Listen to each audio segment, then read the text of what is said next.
You said something interesting. You said that you got these guys out here gang banging without life insurance. And that really, because I interview so many gangsters, Right. and I don't think any one of them said, yeah, when I was at my height, when I was active, when I was doing drive-bys, I made sure my life insurance was great. No one's ever said that. You know what I mean. You understand what could have happened? Mm-hmm.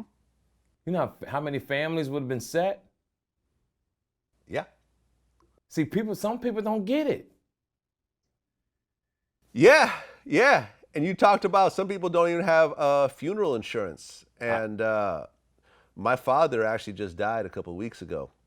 Please tell me you had insurance. I don't think he had funeral insurance, but he had I'm insurance. fine. He had Medicaid and long-term. No, I mean life insurance. Life insurance? I don't know. Because you can have life insurance, right? And the funeral companies know that you have life insurance. They'll still bury you, and when you get your money in 30 days after they give you the death certificate, the insurance company will pay the funeral home.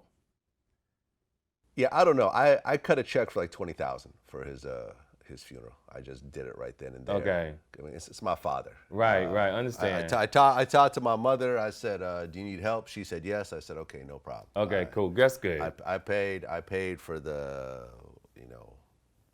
Yeah, you paid what you're supposed to do. Everything. I paid for everything. Right.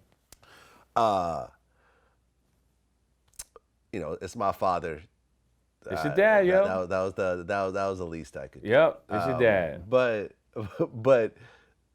you kind of explained how there's a way to do it where you can put $1 million policy on someone, and then when they die, you just have them live off the interest, and then they pass that $1 million down to the next person, and next thing you know, your family, your descendants are all millionaires. Generational wealth, because I explained to people that one day 200 years will go by. That one day there will be a year 2119, whether you believe it or not.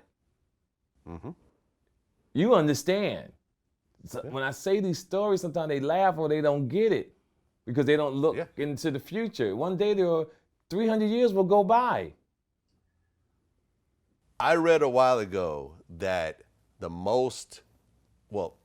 they said that a person's wealth a lot of times is determined by the length of their plans.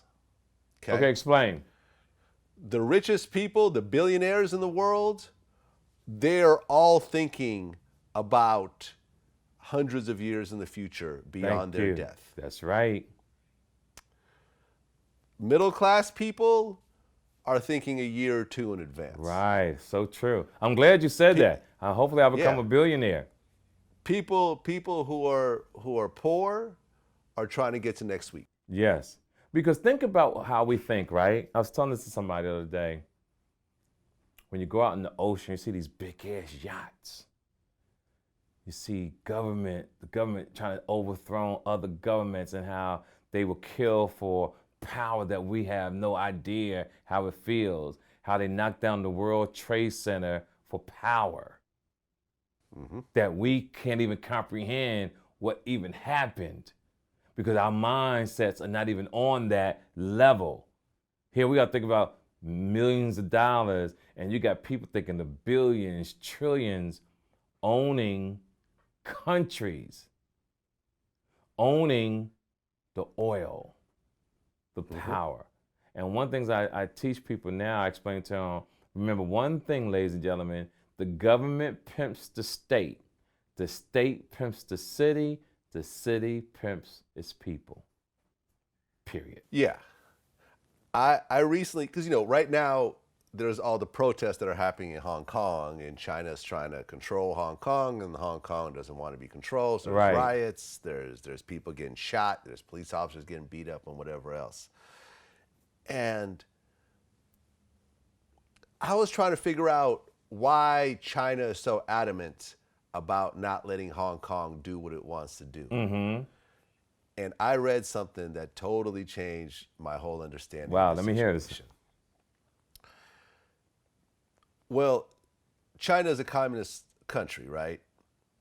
So there are no elections. All right. There's the cabinet, right? There's the cabinet, and all of the Chinese politicians that are part of the Communist Party all sit on this cabinet, and they make decisions along with the Chinese president, Okay. or whatever they call him. In the Chinese cabinet are over 100 billionaires. What? Yes. I never knew that. There is not a single billionaire that I know of that is in the U.S. government system. Absolutely not. Donald Trump is not a billionaire. No. Let's see how much Donald Trump is worth. Trump. If they have it right. Okay, I'm wrong. He's worth $3.1 billion. That's what, no, because they've never seen his taxes. That's what the big They've argument never is seen about. his taxes. Okay, there is one billionaire that I know of in the U.S. government Right. now. And matter of fact, I believe he was probably the first billionaire in government. But if you look at all the congressmen and everything else like that, yeah, I mean, there's a lot of millionaires. Right. But there are no billionaires. Right. So I realized if there are 100 billionaires in the communist system of China, you aren't changing a goddamn thing. You're not. It's going to stay exactly how it is That's right. for the foreseeable 100 or 200 years. Yes. They are not giving up shit. They're not giving them nothing. I agree with you.